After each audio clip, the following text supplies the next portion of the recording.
नमस्कार दोस्तों, आपका मेरे चैनल पर स्वागत है। चलिए आज हम देखते हैं विभिन्न देशों द्वारा विकसित किए गए जीपीएस सिस्टम के ऊपर में बेस्ट एमसीक्यू। चलिए स्टार्ट करते हैं। क्वेश्चन 1 है, निम्न में से कौन सा कथन जीपीएस का सबसे अच्छा वर्णन करता है? ऑप्शन ए, मौसम की भविष्यवाणी के लिए इस्तेमाल होने वाले उपग्रहों की एक प्रणाली है। बी, बेतार संचार के लिए एक प्रौद्योगिकी। सी, वैश्विक स्थिति एवं नेविगेशन के लिए उपग्रहों का एक नेटवर्क। या ऑप्शन डी, पानी के नीचे की खोज के लिए एक विधि। चलिए इस क्वेश्चन का सही जवाब है ऑप्शन सी, वैश्विक स्थिति और नेविगेशन के लिए उपग्रहों का यह एक नेटवर्क है। तो इससे अच्छी डेफिनेशन जीपीएस की कहीं नहीं मिलेगी। चलिए क्वेश्चन 2 देख लेते हैं। जीपीएस डिवाइस के स्थान का निर्धारण कैसे करता है? Very important question. Option A है, क्षेत्र में वाईफाई संकेतों का विश्लेषण करके। बी, आसपास के स्थलों की दूरी को मापकर। सी, उपग्रहों से उपकरण तक पहुंचने में लगने वाले समय की गणना कर।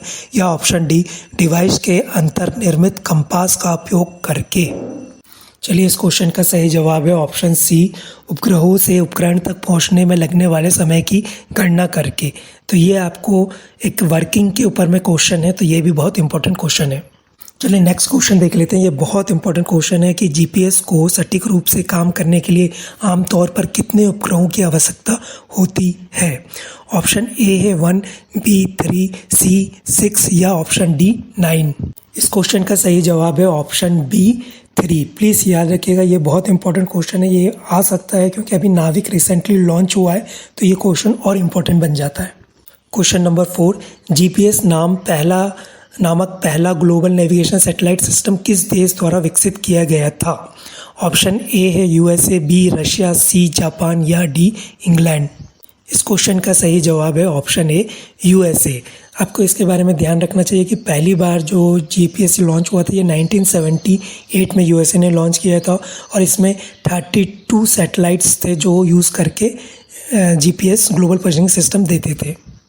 चलिए क्वेश्चन नंबर 5 देख लेते हैं। निम्नलिखित में से कौन सा उद्योग आमतौर पर जीपीएस तकनीक पर निर्भर करता है? ऑप्शन ए, कृषि, बी फैशन, सी संगीत या डी वास्तुकला। इस क्वेश्चन का सही जवाब है ऑप्शन ए, कृषि। हमें मालूम है कृषि के लिए जीपीएस क्यों इम्पोर्टेंट है। चलिए नेक्स्ट क्वेश्चन देख लेते हैं। रूस द्वारा विकसित ग्लोबल नेविगेशन सैटेलाइट सिस्टम का नाम क्या है? ये भी इम्पोर्टेंट क्वेश्चन है। ए जीपीएस, बी बाइडू, सी गैलीलियो या डी ग्लोनास। इस क्वेश्चन का सही जवाब है ऑप्शन डी, ग्लोनास। याद रखिएगा कि इसके बारे में कि पहली बार वर्ष 1982 में इसे लॉन्च किया गया था।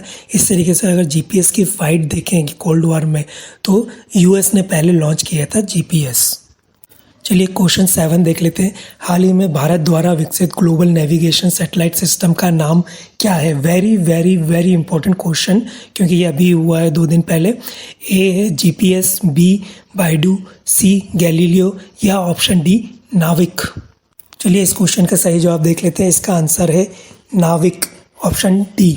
अब इसमें इम्पॉर्टेंट बात है कि भारतीय अंतरिक्ष अनुसंधान संगठन इसरो के द्वारा ये नाविक सिस्टम विकसित किया गया है और इसमें 7 सैटेलाइट यूज़ किए जाते हैं, शामिल हैं, और जिसमें से 3 कौन से हैं वो हैं जीईओ में स्थापित है, मतलब अर्थ ऑर्बिट में स्थापित है, जियो सिंक्रोनस अर्थ ऑर्बिट में। और जो 4 सैटेलाइट है वो किस में इस्टेब्लिश्ड हैं या प्लेस्ड हैं, वो हैं जियो सिंक्रोनस ऑर्बिट में है। तो ये चीज़ ध्यान रखिएगा, क्योंकि ये भी पूछा जा सकता है कि जो 7 सैटेलाइट यूज़ होते हैं उसमें से कितने अर्थ ऑर्बिट में हैं और कितने सिंक्रोनस ऑर्बिट में हैं। चलिए आगे देखते हैं। दोस्तों अगर क्वेश्चन पसंद आ रहे हैं तो प्लीज़ सब्सक्राइब करिए चैनल को और लाइक करिए ताकि मैं ऐसे वीडियो और ला सकूं। चलिए क्वेश्चन 8 है, बाइडू जो बोलते हैं या बाइडो बोलते हैं, ये किस देश द्वारा विकसित ग्लोबल नेविगेशन सैटेलाइट सिस्टम है या जीपीएस है? Option A Russia, B China, C Japan या ऑप्शन डी फ्रांस। चलिए इस क्वेश्चन का सही जवाब है ऑप्शन बी चाइना। चलिए क्वेश्चन नंबर 9 देख लेते हैं। यूरोपियन यूनियन द्वारा विकसित ग्लोबल नेविगेशन सैटेलाइट सिस्टम का नाम क्या है? ये भी इंपॉर्टेंट क्वेश्चन है। ऑप्शन ए है जीपीएस, बी बाइडू, सी गैलीलियो या ऑप्शन डी ग्लोनास। इस क्वेश्चन का सही जवाब है ऑप्शन सी गैलीलियो। तो ये याद रखिएगा कि जो यूरोपियन यूनियन है उन्होंने मिल के जो जीपीएस सिस्टम यूज़ करते हैं वो है गैलीलियो। चलिए क्वेश्चन 10 देख लेते हैं।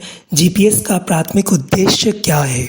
ऑप्शन ए वैश्विक जलवायु परिवर्तन की निगरानी करना, बी सैन्य अभियानों में सहायता करना, सी सटीक टाइम कीपिंग को सक्षम करना, या ऑप्शन डी नेविगेशन और पोजिशनिंग सेवाएं प्रदान करना।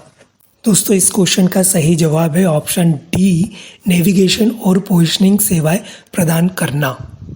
दोस्तों इस तरह से आज के इम्पॉर्टेंट 10 जीपीएस के क्वेश्चन एमसीक्यू मैंने करा दिए हैं। प्लीज़ इसको 1-2 बार देख लीजिए ताकि आपको अच्छे से याद हो जाए। अब इस सवाल का जो जवाब है, लास्ट क्वेश्चन है, इसका आपको जवाब कमेंट सेक्शन में देना है, क्योंकि जब आप खुद ढूंढ के देंगे तो ये आपको ज़्यादा याद रहेगा। क्वेश्चन है, जापान द्वारा विकसित ग्लोबल नेविगेशन सैटेलाइट सिस्टम का नाम क्या है? आपका ऑप्शन ए है QZSS या IRNSS।